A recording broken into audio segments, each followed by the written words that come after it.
Hello friends, आज की चर्चा निफ्टी बैंक से शुरू करते हैं। और निफ्टी बैंक में क्या रही हालत आज। और जैसा हमने कल चर्चा की थी, और चर्चा ये थी कि जब सुबह बाजार खुलेंगे तो बाजार खुलते के साथ जो है नीचे की तरफ रुख करेंगे और वहाँ से एक अच्छी खासी रिकवरी की हम उम्मीद कर रहे हैं कि एक पुल बैक आएगा। लेकिन उस पुल बैक की बात यहाँ तक सही हमारी साबित हुई और उसके बाद हालांकि वो पुल बैक सस्टेन नहीं कर पाया और लास्ट के जो मार्केट आवर्स थे उसमें उस पुल बैक की हवा निकल गई। तो यहाँ पर सबसे खास बात ये कि आज ओपन हुए 38,113 पे और 38,113 पर ओपन होते के साथ बाजार 37,981 का लो लगा देते हैं। और वहाँ पर जैसा कि मैंने आपके साथ चर्चा की थी कि यहाँ पर सस्टेनेबिलिटी नहीं लगती हमें और यहाँ से एक पुल बैक की हम उम्मीद करते हैं। तो सिमिलरली जैसे ही 38,000 क्रैक हुआ विद इन फ्यू मिनट्स, तो हमने जनरली, मैंने आपको कहा था कि सौदे हमारे मंदी के भी हैं तेजी के भी हैं दोनों साइड के, तो हमने जो पोजीशंस मंदी वाली थी वो कट कर दी। उसके बाद हमें लग रहा था कि पुल बैक आएगा और विद इन ए आवर जो है बाजार ने जो है 38,456 क्या ही लगा दिए। और ऐसा लग रहा था कि शायद 38,500 के आसपास जाके रेजिस्टेंस मिलेगा।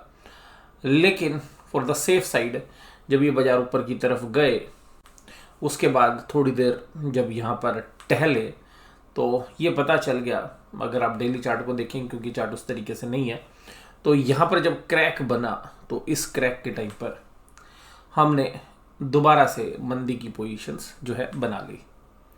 उसके बाद पोजीशंस दिन भर चलती रही और वो पोजीशंस हमने कैरी फॉरवर्ड कर दी कल के लिए। तो जनरली जो पोजीशंस हमारी सुबह थी कल के लिए वही पोजीशंस आज हमारी रोल ओवर हो गई। बस फ़र्क ये हुआ कि हमने जब 38,000 के नीचे बाजार गया तो कवर कर ली और 38,250 के आसपास, क्योंकि मैं ये तो नहीं कहूँगा एग्जैक्टली हमने हाई पर 250 के आसपास जब बाजार दोबारा से नीचे क्रैक होने लगा तो हमने करीबन 250 पॉइंट्स का जो मार्जिन है वो लेते हुए दोबारा से सेम पोजीशंस हमने बिल्डअप कर ली। तो ये तो थी आज की ट्रेडिंग वाले आइडियाज़, क्योंकि बाजार हमारे अनुरूप चल रहा है। हालांकि आज पार्शली चला बट 12 बजे तक तो ऐसा लग रहा था, 11:30 बजे तक कि हाँ बाजार वैसे ही चल रहा है। लेकिन जब 38,400 के ऊपर सेलिंग प्रेशर देखने के लिए मिलने लगा और मेरी नज़र जो है विशेषकर HDFC बैंक पे थी, क्योंकि मैं पिछले 5-7 दिन से स्पेशली जो है मेरे ट्रेडिंग में भी था, क्योंकि कल हमने उसको काट दिया हालांकि, तो उस एंगल से भी जो है HDFC बैंक पे मेरा निफ्टी बैंक के लिए भी और निफ्टी के लिए भी, दोनों के लिए जो है उसके तरफ जो है नज़र बना के रखनी पड़ती है। तो उसमें भी वीकनेस जो है बरकरार रही। तो उसके बाद हमें समझ में आया कि शायद जो है अब बाजार ऊपर नहीं संभल पाएगा। नीचे आया, ऊपर गया, लेकिन हमने दिन भर कुछ सौदे नहीं किए। हालांकि कुछ सौदे जो है बिल्कुल लास्ट फ्यू मिनट्स के अंदर हमने हेजिंग की वजह से जो है मैनेज किए। लाइक इंश्योरेंस, यानी कि लाइक इंश्योरेंस का मतलब है कि out of the money call और out of the money put जो है हमने बाय की। और उसका रीज़न सिंपल सा है क्योंकि मार्जिनस की भी सेविंग हो जाती है और दूसरा जो है एक तरीके का इंश्योरेंस है कि अगर बाजार में कोई भी ऊपर की या नीचे की किसी भी साइड की कोई जो है मूवमेंट एक्स्ट्राऑर्डिनरी आती है तो उसको डिफेंस जो है देता है। तो जनरली आयरन बटरफ्लाई ही जो है स्ट्रेटेजी जो है यहाँ पर चल रही है। और कुल मिलाकर ऑप्शन सेलिंग के अंदर ये महीना शायद जितने भी ऑप्शन सेलर्स होंगे शायद इस हफ्ते के अंदर विशेष रूप से काफ़ी जो है बेनिफिशियल रहा होगा, क्योंकि दोनों साइड के मूव तो रहे थे लेकिन ऊपर से बंदी वाली जो पोजीशंस है वो साफ साफ नज़र आ रही थी। कल के लिए क्या आउटलुक है स्पेशली बैंक निफ्टी के ऊपर, तो देखिएगा जिस तरीके का आज सेटअप हुआ और 38,000 आज फिर टेस्टिंग हुई। और हालांकि देखिएगा 38 के नीचे बाजार रुका नहीं, 38 के नीचे सपोर्ट है, लेकिन बाजार शाम होते होते फिर 38 के आसपास आते हैं। तो मुझे ऐसा लगता है कि कल वीकली एक्सपायरी है और वीकली एक्सपायरी में बाजार अब नीचे का रुख कल फिर करेंगे। और जो आज के लिए मेरा आउटलुक था वैसे मुझे लगता है कि शायद नीचे जाने के बाद और 1:30-2 बजे के बाद जो पोजीशंस जो है बुल्स अपनी बचाने की कोशिश करेंगे तो शायद जो दिन भर के दौरान जो मंदी होने की संभावना हमें लगती है वो 1 घंटे रहे, 2 घंटे रहे, 3 घंटे रहे, बट एक पुल बैक जो है ज़रूर आना चाहिए, लेकिन वो पुल बैक फिर सस्टेन करेगा नहीं करेगा, क्योंकि बेयर्स जो है इतने ज़्यादा सेलिंग करने के मूड में है कि उसको देख के ऐसा लगता है कि ऊपरी लेवल्स पे सस्टेन नहीं करने देंगे। लेकिन फिर भी एक बात ध्यान रखिएगा कि निफ्टी बैंक के अगर आप चार्ट को देखेंगे तो आपको ये जो कैंडल्स हैं 1 2 3 4 5 6 7 8 9, आप इन कैंडल से देखिएगा कहाँ 40,000 से और हम 38,000 पर आ गए हैं, और बिल्कुल सीधा वन वे मूव हमने देखा है। तो ये जो शॉर्ट्स पोजीशंस हैं पिछली महीने की एक्सपायरी से लेके और पिछली 2 वीकली एक्सपायरी और ये वाली एक्सपायरी भी सब मंदी की चपेट में है। तो हो सकता है कि कल भी शायद मंदी हो जाए, और पुल बैक की हालांकि हमें उम्मीद है कि एक नीचे से होना चाहिए, और इस रेंज के अंदर बाजार आ रहा है। तो इस रेंज के अंदर बाजार ने कंसोलिडेट किया था, 7-8 दिन बिताए थे। तो 37,500 बहुत अच्छी स्पोर्ट जो हमें लगती है जो है शॉर्ट टर्म के अंदर। तो शॉर्ट टर्म के अंदर हमें लगता है कि अगर वहाँ पर बाजार जाए तो 37,700, 37,800, 37,600 कहीं पर भी जाएगा, वहाँ से एक बार बाउंस बैक जो है बनना चाहिए। मैं बर किसी भी तरीके से ये नहीं कह रहा हूँ कि बाजार में बहुत भयंकर तेज़ी बन रही है, वो नहीं है। अभी पर्टिकुलरली चार्ट्स को देख के ऐसा लगता है कि एक बार आने के बाद बाउंस बैक की संभावना ज़रूर बनती है। तो वो आप क्लोजली वॉच करना पड़ेगा आपको दिन में कल भी, कि नीचे से बाउंस हो रहा है या नहीं हो रहा है, और बाउंस की सस्टेनेबिलिटी है या नहीं है। कल ऑप्शंस के जो प्रीमियम बहुत ही कम रहने वाले हैं, क्योंकि लास्ट दिन है। तो जो वीकली ऑप्शंस हैं उनके प्रीमियम काफ़ी कम होते हैं। तो बड़े प्लेयर्स जो है दिन भर जो है वोलेटिलिटी काफ़ी बड़ी मात्रा में करने का जो है दम रखते हैं। दम इसलिए रखते हैं क्योंकि वो अपने ऑप्शंस को प्रॉफिट में लाने के लिए स्टॉक्स के अंदर लॉस लेने के लिए तैयार हो जाते हैं कि चलिए कोई बात नहीं, स्टॉक्स को लॉस में काट देते हैं या स्टॉक को खरीद लेते हैं, बाद में प्रॉफिट में बिके ना बिके कोई बात नहीं, लेकिन एक बार अपनी ऑप्शन से जो है पीछे छुड़ा लेते हैं। तो इस वजह से बड़े प्लेयर जो है एक्सपायरी वाले दिन जो है एक बड़ा मूव करने का दम रखते हैं। और क्योंकि पूरे के पूरे आप 12-13 दिन देखेंगे लगातार आपने निफ्टी बैंक के अंदर कमजोरी देखी है, उसकी बदौलत बहुत सारी शॉर्ट्स पोजीशंस होंगी बाजार में। तो शॉर्ट कवरिंग की संभावना एक बार बन सकती है, वो कल बनेगी या शुक्रवार को बनेगी या नेक्स्ट वीक बनेगी। हालांकि हमें उम्मीद आज थी, आज बनी भी हालांकि, लेकिन शाम होते होते वो सस्टेन नहीं कर पाई। और वो दिख गया था कि जब प्राइस एक्शन हो रहा था, जो लोग जनरली बाजार पे नज़र रखते हैं, तो प्राइस एक्शन ने बता दिया था कि हाँ, जो 11:30 बजे 12 बजे के आसपास पता चल गया था कि जो 11-11:30 बजे तक एक तरफा जो है मूव चल रहा था, और चार्ट के ऊपर एकदम सीधा आप देखिएगा बड़ी बेहतरीन जो है लाइंस जो है या जो कैंडल स्टिक्स हैं वो बन रही थी, और फिर एकदम जो प्राइस एक्शन जो है बदल गया। तो कुल मिलाकर ये आभास तो था, लेकिन आप भी देखिएगा कितनी बड़ी जो है कमजोरी आपने देखी है वो 7-8 दिन में। हालांकि देखिएगा बाजार जब चल रहा था तेजी में तब भी इसी तरीके से चल रहा था, देखिएगा एक तरफा मूव दिया था, इस बात को आप इनकार नहीं कर सकते। तो तब भी हालांकि बाजार ने बीच में देखिएगा यहाँ पे सांस लिया था 3 दिन। तो ये 7-8 दिन चलने के बाद 3 दिन सांस लिया, फिर तेजी जो है करी। तो हमें उस पैरामीटर पर भी, और यहाँ पर ये जो रेंज है जहाँ पर बाजार ने पहले कंसोलिडेट किया था 5-7 दिन, तो उस रेंज के एंगल से भी अगर हम देखें तो यहाँ पर एक जो है पुल बैक जरूर बनता है। अब वो पुल बैक नीचे जाके बनेगा, यहीं से बनेगा, ये कह पाना बड़ा मुश्किल है, क्योंकि जो ऑप्शंस के ट्रेड बने होंगे वो बड़े क्लोजली वॉच करने हैं। बट किसी भी तरीके की बड़ी मंदी शायद खेलने का समय नहीं है, क्योंकि बाजार जो है जनरली जब लोग बड़ी मंदी खेलते हैं तभी जो है बाजार रिवर्स होने की कोशिश करते हैं, लेकिन अभी तक किसी ने मंदी खेली नहीं है ऐसा लग रहा है बाजार में, क्योंकि अभी बड़े प्लेयर्स ही मंदी में है। तो भी आपस में जो बड़े प्लेयर्स हैं उनका जो खींचातानी रहती है, तो उनको देखते भी एक पुल बैक की उम्मीद हम कर सकते हैं। और निफ्टी बैंक के अंदर देखिएगा HDFC बैंक ने सबसे ज़्यादा निराश किया है। HDFC बैंक जो है करीबन पिछले 10 दिनों के अंदर बैंक निफ्टी को कमज़ोर करने में सबसे अहम भूमिका निभाता हुआ नजर आया। कोटक महिंद्रा ने 2000 के लेवल्स को रखा है अपने पास, उसके बाद एक्सिस बैंक ने भी बहुत बड़ी कमजोरी जो है निफ्टी बैंक के अंदर दी है। ICICI बैंक अपने अच्छे रिजल्ट के बाद 10% चलता है, उसके बाद देखिएगा वहाँ जहाँ से चला था वहीं पर आकर रुक गया, यानी कि जब रिजल्ट से पहले जहाँ पर था उन्हीं लेवल्स के आसपास आ गया। तो ये जो लेवल्स है 750 760, यहाँ पर भी इसकी सपोर्ट है।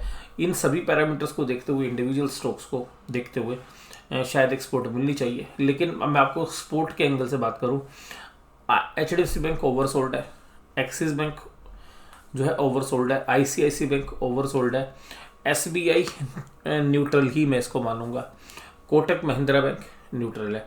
तो कल की जो वीकनेस है वो आप ध्यान रखिएगा कि कोटक महिंद्रा के नाम जाएगी। अगर नीचे बाजार कल डिप किया तो कल शायद कोटक महिंद्रा बैंक 2000 तोड़ सकता है या फिर नीचे जाएगा ही नहीं।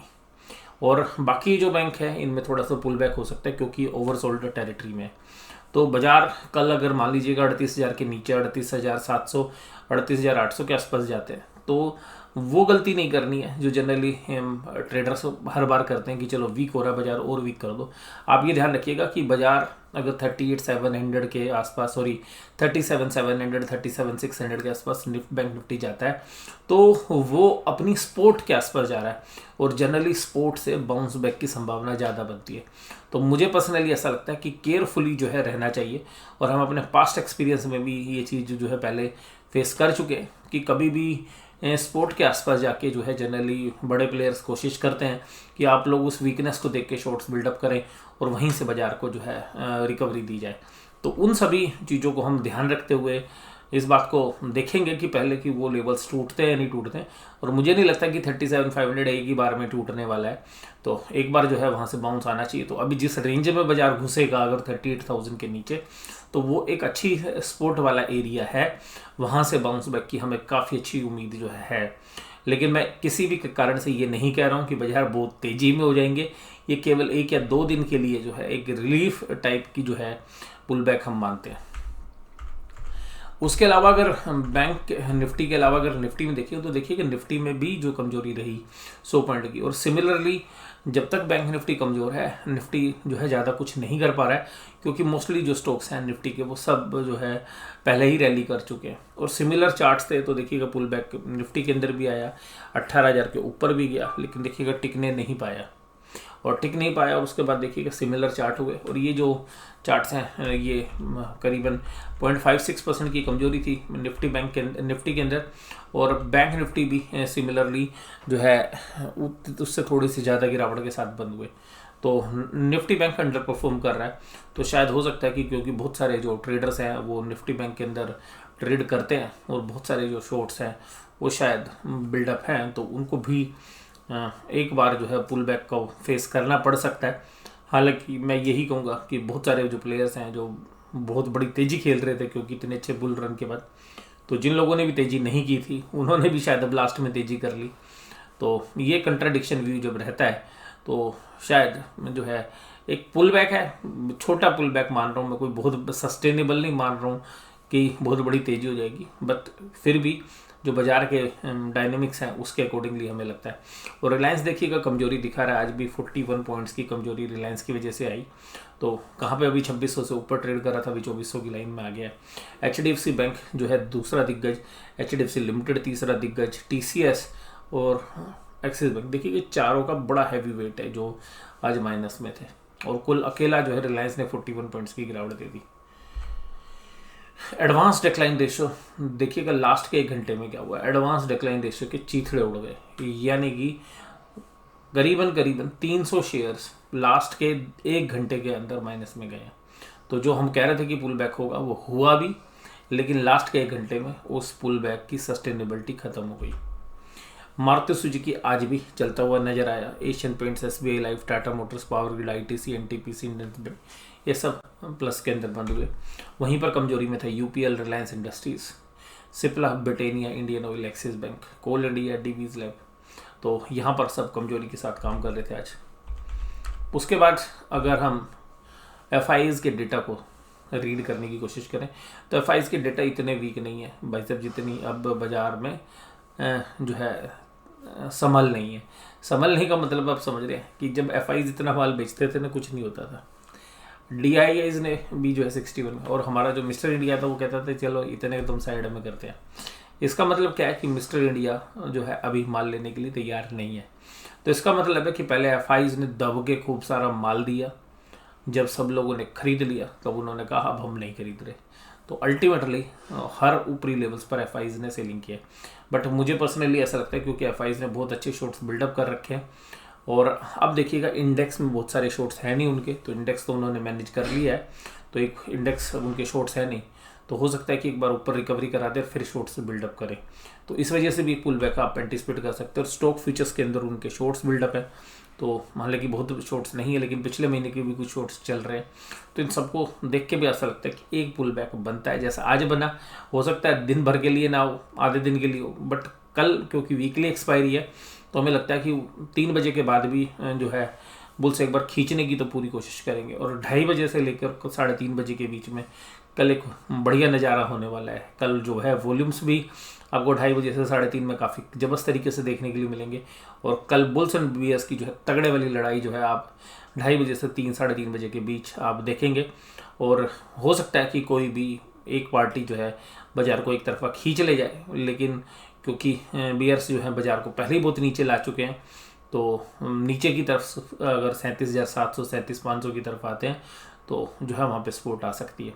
लेकिन जो भी सेलिंग ऊपरी लेवल से हुई है उसके बाद बियर्स ने जो है इतना माल दे दिया है बुल्स को कि भाई सब माल संभालने का जो है दिक्कत हो गई है। यानी कि जिन लोगों ने माल नहीं खरीदा था उनको भी लास्ट में माल दे दिया, क्योंकि सब लोग एंटिसिपेट करते रहे बाजार अब गिरा, और जब बाजार गिरने की उम्मीद खत्म हो गई तब सब लोगों ने माल खरीद लिया, और वहीं से बाजार धीरे धीरे करके करेक्ट हो रहे हैं। और बाजार वो गलती नहीं कर रहा है जो बाजार पहले करते थे, अचानक एक बहुत बड़ा मूव आ जाता था, बहुत बड़ी सेलिंग हो गई थी जो पिछले साल कोविड में हुई, तो लोग उसी तरीके की उम्मीद करते रहे कि बहुत बड़े गिरावट होगी। तो आप देखिए गिरावट हो रही है, धीरे धीरे हो रही है। आज भी 0.5% की हुई, कल भी इतने इससे थोड़े से ज़्यादा थी। तो कुल मिला के धीरे धीरे बाजार नीचे आ रहा है और किसी को पता भी नहीं चल रहा कि बाजार में बहुत बड़ी गिरावट हो रही है। तो ये जो है एक बड़ा स्मार्ट प्ले होता है। और पुट कॉल रेशो कह रही है भाई साहब इतनी ख़राब पुट कॉल रेशो नहीं होती है, 0.57 0.52 पे आ जाए तो इनको देख के भी पुल बैक बनता है। वॉल्यूम बेसिस पे 0.82 और 0.92। अब लेकिन बाजार में कुछ भी असंभव नहीं होता है, बट नॉर्मली ऐसे केसेस में पुल बैक होते हैं। तो देखते हैं कि कल निचले लेवल से पुल बैक बनता है या नहीं बनता है।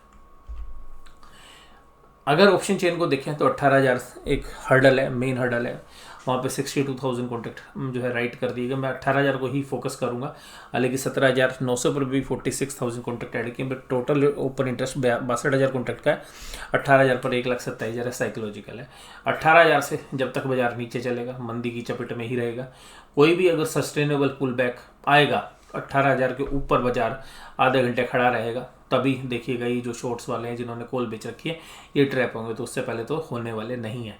तो आप ध्यान रखिएगा, मेन फोकस 18,000 है। 18,000 से ऊपर जब बाजार जाए, आधा एक घंटा बिताए और फिर वॉल्यूम भी बढ़े, तभी आप 18,000 से ऊपर मानिए, अदरवाइज 18,000 के नीचे ही कल आपको एक्सपायरी देखने वाले हैं। अगर स्पोर्ट की बात करें तो 17,900 पे कॉन्ट्रैक्ट लिखे गए हैं। 17,000 कॉन्ट्रैक्ट वो 68,000 कॉन्ट्रैक्ट्स हैं, तो वो कॉल और पुट के लगभग बराबर है। तो ये भी हो सकता है कि ये भी क्रैक हो जाए। तो 17,800 से लेकर 18,000 एक नैरो रेंज आप मान के चल सकते हैं। ब्रॉडर रेंज में तो देखिएगा बाजार दोनों पॉइंट से अगर बाहर निकलता है तो दोनों में 100 पॉइंट और ऐड कर सकते हैं, लेकिन लगता नहीं मुझे 17,800 शायद आपको टूटता हुआ नजर आए। इसी तरीके से इंडेक्स के अंदर अगर हम बात करें बैंक निफ्टी इंडेक्स में, तो देखिएगा 38,000 के ऊपर आज 38,000 कॉन्ट्रैक्ट लिखे गए हैं। बहुत ज़्यादा नहीं है, मैं अब ये नहीं कहूँगा, क्योंकि 38,000 की पुट में भी जबरदस्त राइटिंग हुई है। तो यहाँ पर 38,000 को कल भी बचाने की कोशिश जो है बियर्स करेंगे, बुल्स करेंगे। तो 38,000 पे जबरदस्त पुट राइटिंग हुई है आज भी, और टोटल ओपन इंटरेस्ट भी 83,000 कॉन्ट्रैक्ट्स का है। तो हमें लगता है कि इसको बचाने की कोशिश होगी। 38,000 के नीचे वीकनेस, 38,000 के ऊपर जो है पुल बैक, फिर वहीं पर देखिएगा 38,300 पहली हर्डल है, 38,500 दूसरी हर्डल है। कोई भी तेजी अगर आप मान के चलिएगा कि अगर कल कोई सस्टेनेबल मूव आता है तो वो 38,500 के बाद ही आप ये समझिएगा कि ये जो मंदी है उसकी चपेट से बाजार निकलेगा। अगर 38,500 के ऊपर कम से कम आधा एक घंटा काम होता है, बट उम्मीद मुझे कम है, क्योंकि 38,300 पे भी रेजिस्टेंस आएगा, 38,500 पे भी। लेकिन क्योंकि बहुत सारे शॉर्ट्स बिल्डअप है, तो शॉर्ट कवरिंग जब आती है तो हो सकता है कि 38,500 को भी कवर कर जाए, और उस केस में अगर शॉर्ट कवरिंग जबरदस्त हो गई तो 38,800 तक भी बाजार जा सकता है। बट संभावना कम लगती है 38,500 और 38,000। नीचे की तरफ अगर हम देखें तो नीचे की तरफ बाजार जा सकता है, पुट राइटिंग ज़्यादा है नहीं, लेकिन फिर भी ओवरसोल्ड है बाज़ार, जिसकी वजह से हमें लगता है कि अगर 37,700 37,800 की तरफ बाजार जाएगा तो वहाँ से एक बार पुल बैक करने के लिए जो है ज़रूर आएगा। और मुझे ऐसा लगता है पर्सनली, क्योंकि वीकली एक्सपायरी है, तो कोशिश करेंगे जो बड़े प्लेयर्स हैं कि वो एब्सोल्यूट नंबर के आसपास एक्सपायरी दे पाए। तो 38,000 के काफ़ी अच्छी चांसेस हैं कि इसी के आसपास आपको कल की एक्सपायरी देखने के लिए मिले, और मोस्ट प्रोबेबली जो है 38,000 के आसपास ही जो है एक्सपायरी होनी चाहिए, और 50 पॉइंट ऊपर या नीचे। और क्योंकि शॉर्ट है थोड़े, तो थोड़ा सा ऊपर लगाएंगे तो 38,200 38,300 बस इसी दायरे में हमें लगता है। क्योंकि 38,000 की कॉल और पुट जिन्होंने लिख रखी होंगी, तो कॉल ऑप्शंस के राइटर्स के लिए सबसे अच्छा है कि 38,000 के ऊपर अगर खींच गए तो 38,500 के आसपास। तो एब्सोल्यूट नंबर की ऑप्शंस जो है सबसे ज़्यादा ट्रेड होती हैं, तो उस एंगल को भी आपको ध्यान रखना चाहिए। तो ये था आज का एनालिसिस। ये आपको वीडियो कैसी लगी जरूर से ज़रूर आप मुझे कमेंट बॉक्स में बताइएगा। वीडियो देखने के लिए धन्यवाद। Thank you very much.